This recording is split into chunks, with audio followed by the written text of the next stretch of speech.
Hi hello नमस्ते. मी उज्ज्वला पवार या YouTube चॅनलवर तुमचं अगदी मनापासून स्वागत आहे.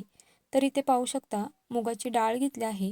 तर आज मी तुम्हाला अगदी झटपट मुगाच्या डाळीचे वरण दाखवणार आहे. तर इथे पाहू शकता मुगाची डाळ मी कुकरला 2 ते 3 शिट्ट्या घेऊन शिजवून घेतली आहे. त्यानंतर बघा इथे मी गॅसवरती एक लहान टोप ठेवला आहे. त्यामध्ये आपल्याला 1 पळी इतपत तेल घालायचं आहे. आता तेल गरम झालं की यामध्ये मोहरी, जिरे, कढीपत्ता, लसूण याची फोडणी द्यायची आहे. त्यानंतर इथे पाहू शकता मी 2 हिरव्या मिरच्या कट करून घेतल्या आहेत. त्या देखील फोडणीमध्ये घातल्या आहेत. मिरच्या तुम्ही तुमच्या आवडीनुसार कमी जास्त करू शकता.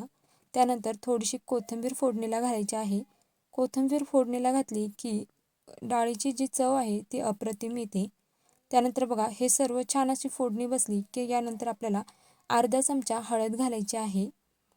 आता बघा हळद घातल्यानंतर ते सुद्धा मिक्स करून घ्यायचं.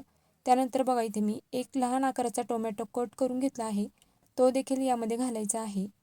टोमॅटो घातल्यानंतर पुन्हा एकदा हलवून घ्यायचं. त्यानंतर जी डाळ आपण शिजवून घेतली होती ती यामध्ये घालून घ्यायची आहे आणि पुन्हा एकदा व्यवस्थित असं मिक्स करायचं आहे. आता बघा तुम्हाला वरण कितपत घट्ट किंवा पातळ हवे त्यानुसार यामध्ये आपल्याला पाणी घालायचं आहे.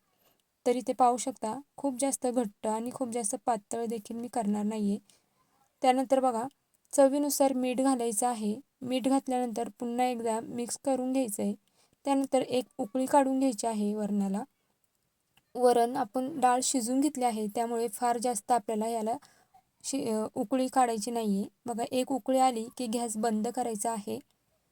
त्यानंतर यावरती आपल्याला भरपूर अशी कोथिंबीर घालून घ्यायची आहे. तर इथे पाहू शकता आपले वरण तयार झालेले आहे.